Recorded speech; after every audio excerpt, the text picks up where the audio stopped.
ngayon ng mga nagbabagang balita.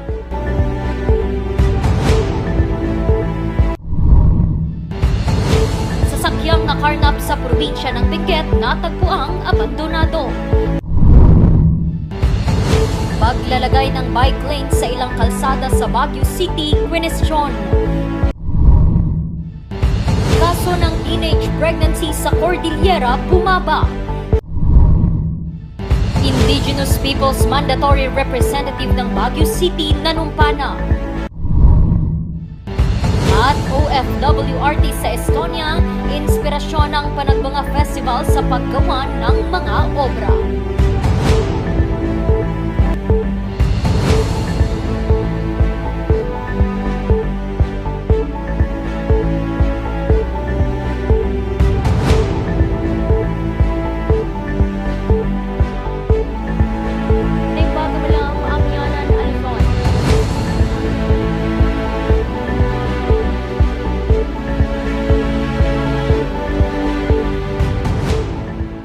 Bagamalam, Amyanan, Luzon.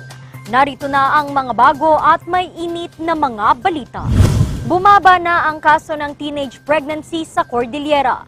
Kaya naman ang ilang mga ahensya patuloy na nagtutulungan para mas mapababa pa ito. Narito ang balita. Ilang taon ding nanguna ang Cordillera sa bilang ng mga kaso ng teenage pregnancy sa bansa.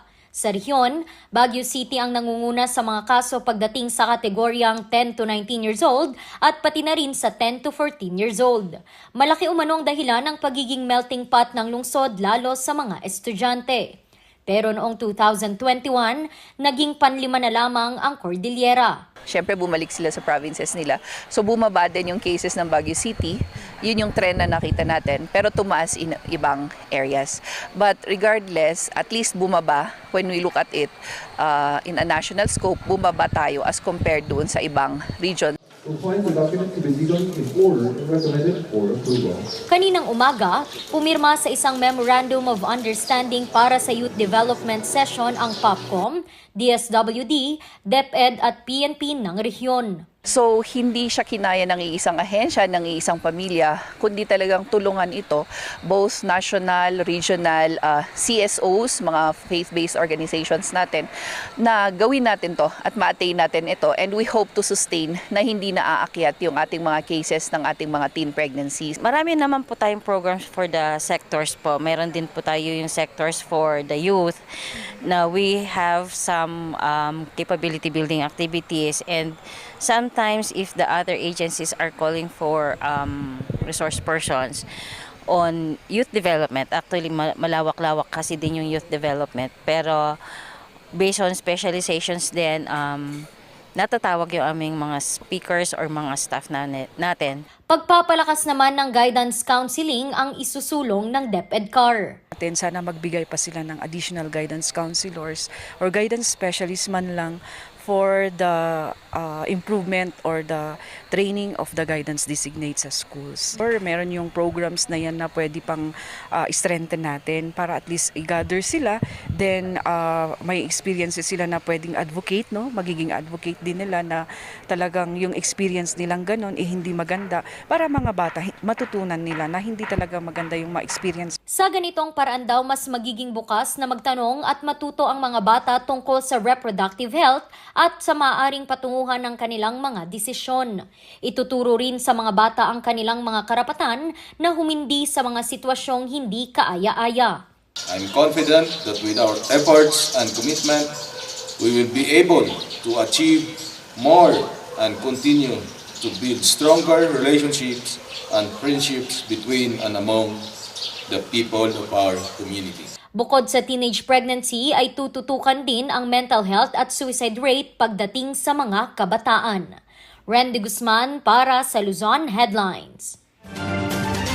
Matapos ang 7 taong paghihintay, napunan na ang bakanting posisyon ng Indigenous People Mandatory Representative ng Baguio.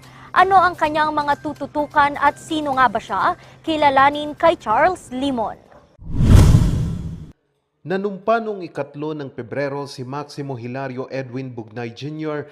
bilang Indigenous Peoples Mandatory Representative ng Baguio City. Ito'y matapos ang pag-convene ng Council of Elders ng mga Ibaloy, Kankanaay at Kalanguya ng mga Indigenous Peoples Group ng Baguio para sa pagpili ng representante sa pamahalang lungsod noong ika-6 ng Enero ngayong taon.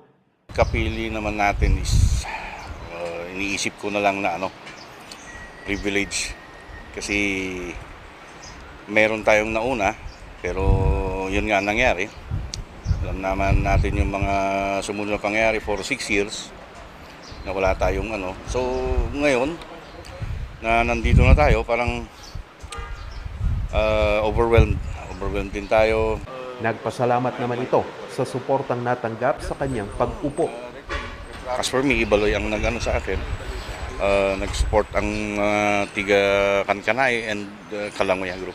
Being an IPMR, hindi naman Ibaloy lang ang ni-represent mo lahat ng IPs. So, Igorots. Kinatuwa rin ito ng sangguniang panglungsod. Probably good that he is an Ibaloy. He knows the culture, the heritage of the Benguet people. And that is a welcome move from the city government. Ayon kay Vice Mayor Faustino Alowan, hindi ito ang unang pagkakataon na nagkaroon ng IPMR ang lungsod. Taong 2016, napili bilang IPMR ng lungsod si Roger Sinot, pero noong 2018, naglabas ng writ of preliminary injunction ang Regional Trial Court ng lungsod na pumigil sa pag-upo nito dahil sa mga kinakaharap na kaso. You remember, I took the oath of one of the IPMR that was selected before, but he was multiple cases has been filed against him until such time that ada nga talagan kung anti-IPMR nga let's choose another person. So that is a welcome move for all of us, and I hope he would really represents the IP's interest in the city of Baguio. Tututukan ni Maximo ang preserbasyon ng kultura at sapat na representasyon ng mga IP sa lungsod. Binsana natin yung lahat ng mga groups ng mga IP, Indigenous Peoples. I-present din sa kanila kung ano ang plano ko. Tapos kung ano may dadagdag nila. Kasi 3 years ang natin Kaya kailangan yung 3 years na yun, hindi tayo pwedeng magpabaya. Kailangan magawa natin lahat yung pwede natin gawin. Saka yung matagal ng clamor din naman naming mga Ibaloy, yung recognition ng ancestral land namin dito sa city mismo. Ang pagpapaupo ng IPMR ay nakapaloob sa Section 16 ng Republic Act 8371 o ang Indigenous Peoples' Rights Act of 1997. Sa susunod na linggo, formal na uupo si Maximo at magtatagal ito sa posisyon hanggang sa 2025. Noong nakarang Huwebes, ganap na niyang nakuha ang sertifikasyon mula sa NCIP. Kasalukuyan siyang presidente ng Ojonie Ivadoy Association Incorporated na grupo ng mga Ibaloy sa Baguio City at Benguet. Charles Colimon para sa Luzon Headlines. Hatid ng mga ornamental plant farmers sa Baguio City ang iba't ibang potted plants na swak raw na panregalo ngayong darating na Valentine's Day. Ano nga ba ang mga tips para sa pag-aalaga ng mga ito? Alamin kay Jose Robert Inventor. 30 taon nang nag-aalaga at nagbebenta ng mga halaman si Aling Lenny. Kaya naman araw-araw niyang dinidiligan ang mga ito. Kasi una, income mo rin, di ba? Tapos pangalawa, medyo yung parati kang busy, hindi mo nga nalalaman yung oras mo. Nakakalibang. Rosas, succulents, herbs at iba pa ang makikita sa kanyang pwesto sa orchidarium. Malaki ang naging tulong nito sa kanilang pamilya. Una, dito nang gagaling ang kabuhayan. Pangalawa, nakapagtapos ng pag-aaral yung mga anak ko. Yun. At saka yung marami yun nga, yung nalilibang nauubos ang oras mo nang hindi mo alam. Bukod kay Nanay Lenny, abala rin sa pag-aasikaso ng kanyang mga tanim si Neriza. Alok naman niya ang mga potted sunflower at iba't ibang herbs. Unti-unti na raw kasing lumalakas ang kanyang benta habang papalapit ang Valentine's Day. Sana maraming bumili. Kasi yun lang naman ang kuwan namin ngayon, pambawi ngayong panagbenga. yung mga mabenta yung mga flowerings. Mas mura raw ito kung ikukumpara sa mga cut flowers. Valentine's, may recommend ko yung mga potted na flowerings or yung mga orchids, gano'n. Kasi compare mo siya sa cut flowers, ang cut flowers, saglit lang yung buhay niyan. Siyempre, pag nalanta na, wala na. Kasi kasi magtatagal naman kaysa dun sa cut flower na ilang araw lang. Marami rin gano'n na gusto nila, naka-arrange lang ang halaman, tapos yun na lang mismo ang ibibigay nila. Bukod dito, nagbibigay rin sila ng mga tips sa tamang pag-aalaga upang matiyak ang magandang paglaki ng mga ito. Mga ganitong succulent, cactus succulent, ito nagkakahalaga ng 50 to 75. Yan ang nito. Walang gaano yung sobrang expensive nito kasi may mga mamahalin talaga. Pero ito, yun mga sa regular lang. Pwede na rin pang regalo, ita-transfer natin ito sa paso na maliliit, pag ireregalo, tapos lagyan ng kaunting decoration, mga pebbles, yan, pwede na, pang regalo na sa Valentine. Ang mga panindang succulents naglalaro sa 50 hanggang 100 pesos depende sa klase. Herbs tulad ng thyme, rosemary at iba pa na nasa 35 pesos ang isa o 3 for 100. Ang potted sunflower, 50 pesos ang bawat isa. Pumalo naman sa 250 pesos pataas ang tanim na rosas depende sa klase. Jose Robert Inventor para sa Luzon Headlines. Ang bahaging ito ay hatid sa inyo ng King's Vita Plus Animal Feed Supplement. Alagang King's Vita Plus, kikita ka na, aasenso ka pa. Susunod, sasakyang nakarnap sa probinsya ng Benguet natagpuang abandonado. Yan at iba pang mga balita. Abangan!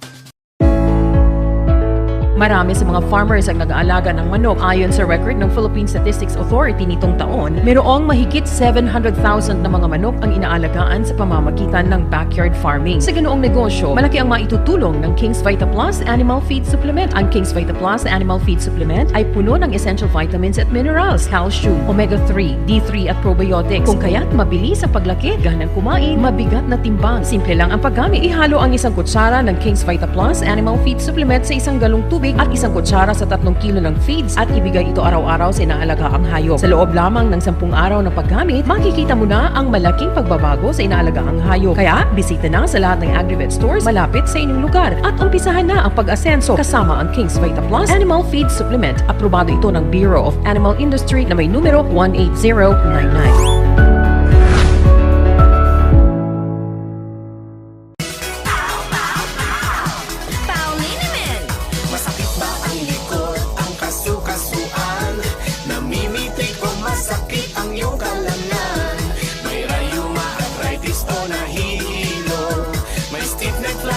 So masakit ang ulo sa Pauliniment yung haway garantisado.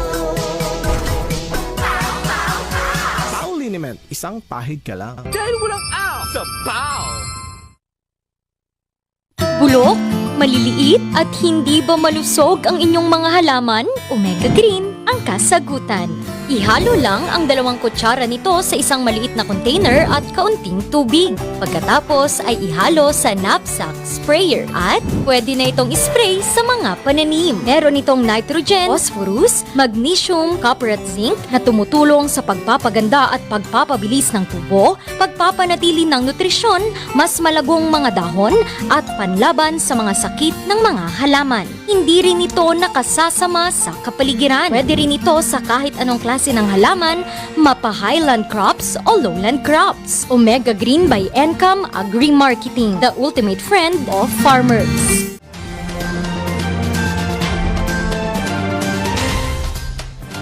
Hinahanap ngayon ng Highway Patrol Group Benguet ang mga suspect sa naganap na karnaping kahapon. Ang ninakaw na sasakyan, iniwang abandonado. Narito ang report. Pasado alas 12 ng madaling araw kahapon, makikita sa kuha ng CCTV footage sa Barangay Tayong Pico, La Trinidad, Benguet, ang pagdaan ng isang motorsiklo sakay ang 2 lalaki. Kasunod dito ang FX na sasakyan na pagmamay-ari ni JP. Pero ang nagmamaneho ng FX, hindi niya kakilala. Umuwi po ako ng around 7 p.m. of February 4. Pinark ko po siya sa may pay parking na parking po. At saka nung nagulat na lang po ako nung umaga, paglabas ko sana at gagamitin ko na lang sana, nagulat na lang po ako at biglang nawala noon po yung service ko, ma'am. Diyan mo pinarada, sir? Nakarnap na pala ang sasakyan. Agad niya itong inireport sa pinakamalapit na police station at idinirect na naman siya sa Highway Patrol Group, Benguet. Actually, ma'am, kapag hindi po ni-report, parang hindi po nangyari actually. We cannot give po yung action kapag wala pong reported incident. Ipinost niya rin ang nawawalang sasakyan sa isang Facebook group. Pasado 12:00 ng tanghali kahapon, nakatanggap sila ng tawag na natagpuan ang abandonadong FX sa BBCCC subdivision sa Gitli, La Trinidad, Benguet. Tinakpan ito ng itim na plastic. It is a reminder po sa mga may mga sasakyan na you should itingnan po natin yung mga place of pinaparadahan po natin, yung security po ng sasakyan. Particularly itong nakarnap po na sasakyan is allegedly, pwede daw kahit anong susi po yung pwedeng pambukas. Kaya ganun po siguro, nagkaroon po ng pagkakataon po yung mga gumawa po nito sa mga paano ipaandar, paano patakbuhin yung sasakyan na yan.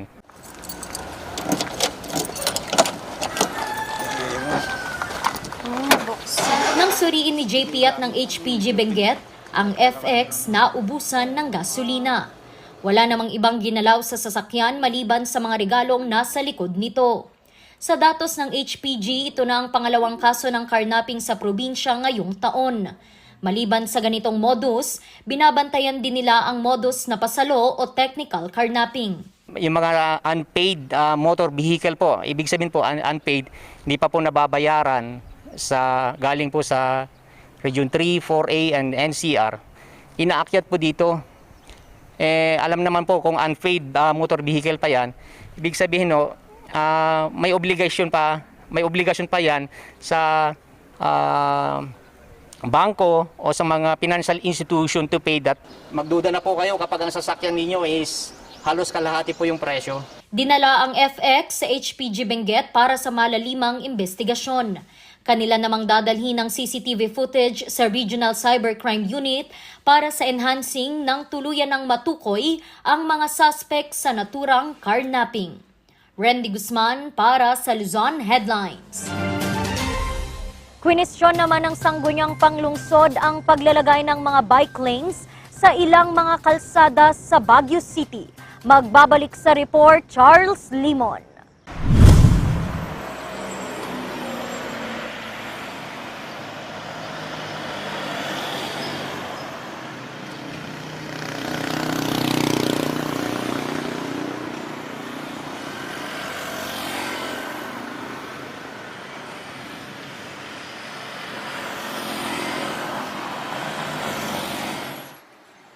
Nagbisikleta kanina sa kabaan ng Military Cutoff Road ang magkaibigang sina Kaiser at Ricky. Isa kasi ito sa mga kalsadang mayroong bicycle lanes sa lungsod.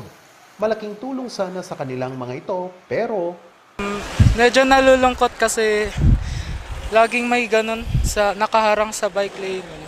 Na-obstruct yung mga cyclists. Taong 2021, sinimulan ng pamahalang lungsod ang paglalagay ng bicycle lanes sa mga kalsada. Yun lang, may ilang bicycle lanes na line sharing. Ibig sabihin, maaaring gamitin ng mga motorista at ng mga siklista. Kailangan pong pag-isipan para hindi din magalit yung ibang may sasakyan. Ito rin ang problemang kinakaharap ng Sangguniang Panglungsod sa pagbalangkas ng panukalang ordinansa tungkol sa bicycle lanes. We are supportive of that bicycle lane ordinance, but of course we have to consider also the length and the weight of our roads. Masikip kasi ang siyudad, so ang pinag-uusapan pa doon yung mga common lanes, pwedeng gamitin ng sasakyan, pwedeng gamitin ng lanes. Yun ang tinitignan at rini-reconcile. Interconnected yan Hindi pwede naman ang bikers are prohibited in using some roads, So, pinag-aaralan ng ating mga, it is headed now by Engineer Borillo, ito ating Traffic Management Division, kung saan ilalagay ang mga bike lanes dyan. Pero we said that it is safer to put it near the sidewalk. Huwag niyo ilalagay sa gitna. Ang pagtatayo ng mga ito ay nakabase sa DILG Memorandum Circular Number 2020-100 na inilabas noong July 17, 2020 para sa lahat ng LGUs sa bansa. Nilalaman nito ang mga guidelines para sa pagtatayo ng cycling lanes at daanan ng publiko. Sa Baguio City, 14 na kilometro ang haba ng bicycle lanes na matatagpuan sa iba't ibang kalsada ng lungsod. May kondisyon ang DPWH sa pagtatayo ng mga ito. As long as sabi ng DPWH na hindi natin i-reduce yung width ng carriageway, allowed naman yan. Pero ang malaking issue dito, kung yung from sidewalk to sidewalk na dati, yung width ng carriageway ng vehicle, ni-reduce mo, that's the big issue. They will not allow it right now.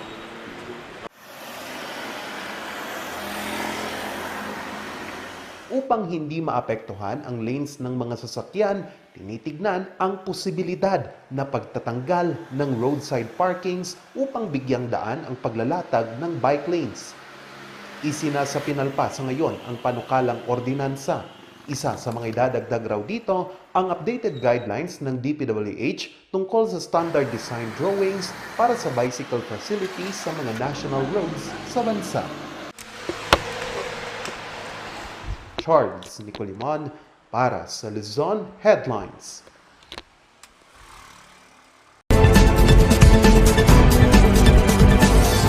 Ngayong February ay tinatawag nating Love Month at pag-usapan natin itong mga romance refund na nangyayari sa Singapore, sa Uganda at kung ano ang mangyayari at pwede dito sa ating Philippine jurisdiction. Sa Singapore, a man who was rejected by a woman was claiming 3 million Singaporean dollars in court from her because of the trauma after he found out na gusto ng babae ay friends lang sila.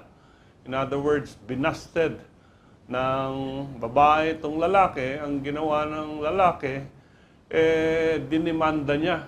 No? This is after 1.5 years na pinaasa ng babae itong lalaki.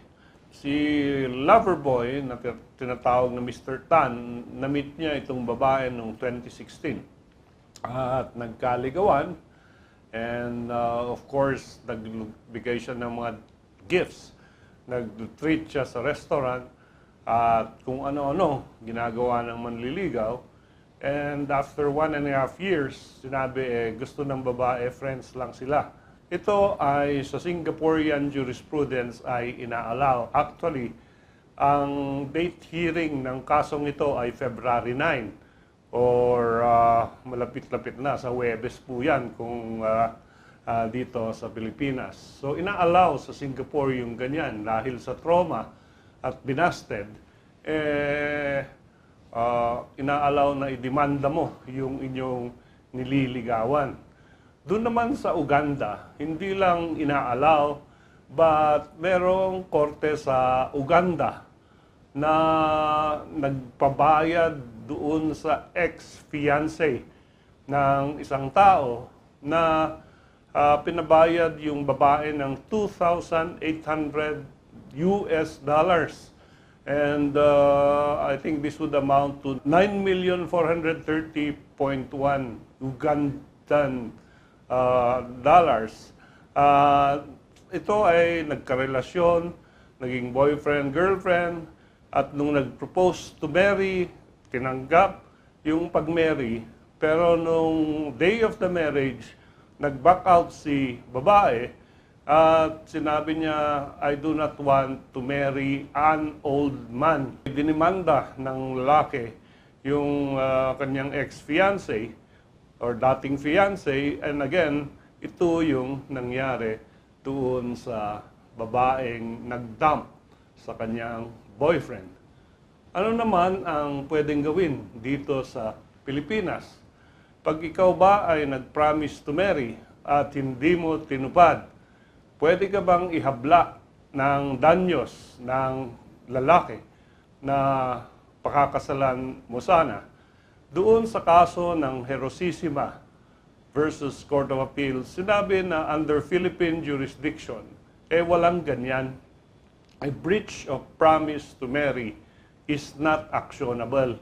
Hindi ka pwedeng mag-commit na magpakasal on the day of the marriage, hindi ka sisipot, okay lang yon dahil walang danyos for the breach. However, merong however doon sa Herosissima versus Court of Appeals.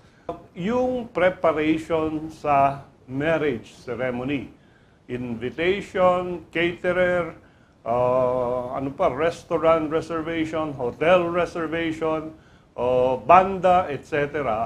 Pag ito ay nagawa na ng lalaki at hindi ka tumapad doon sa usapan, liable ka for damages under Article 43 and Article 44 ng Civil Code, hindi dahil nag-breach ka ng inyong pangako to marry, but because merong consequential damages yung hindi mo pagtupad na magpakasal sa iba.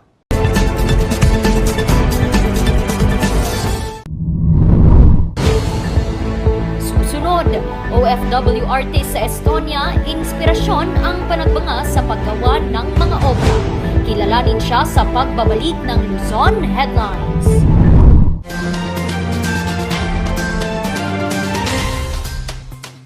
Sa milk ng batang 90s, daratatin ang itrahay. Ang batang 90s milk tea, di ka magsisisi, promise. Sa milk ng batang 90s. Bizarre Music offers a complete line of musical instruments.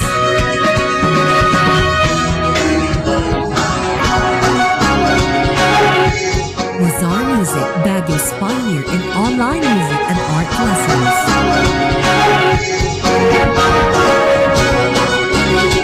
Bizarre Music, bringing music closer to your hearts.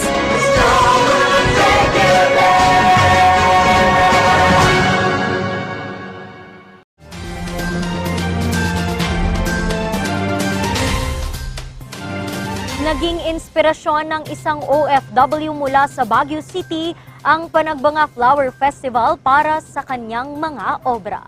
Kilalanin natin siya kay Jose Robert Inventor. Tubong Baguio ang 30 taong gulang na si Sheila. Taong 2019, nagdesisyon siyang manirahan sa bansang Estonia kasama ang kanyang pamilya.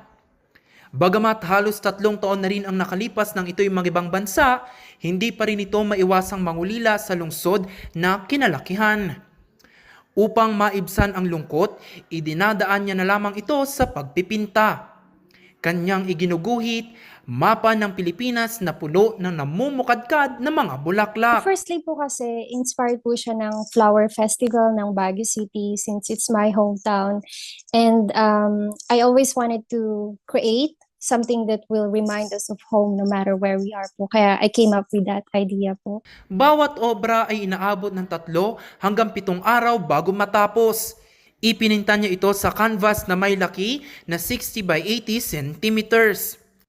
As of the title po kasi, Mamukadkad Ka Pilipinas. So I created it to in hopes po to see a blooming or progressive country for every one of us po. When people see flowers or plants, nakakawala po siya ng stress, it promotes happiness and peace. And that's what I wanted to show to people po talaga, that whenever they see the Philippines po, they can always see something beautiful in it. Umani naman ito ng positibong reaksyon mula sa mga netizens. Makikita ang kanyang mga obra sa kanyang Facebook page at inaalok niya rin ito sa mga gustong bumili. Jose Robert Inventor para sa Luzon Headlines. At yan ang mga balitang nakalap ng Luzon Headlines ngayong araw. Muli, maraming salamat at magandang araw sa ating lahat. Happy Monday!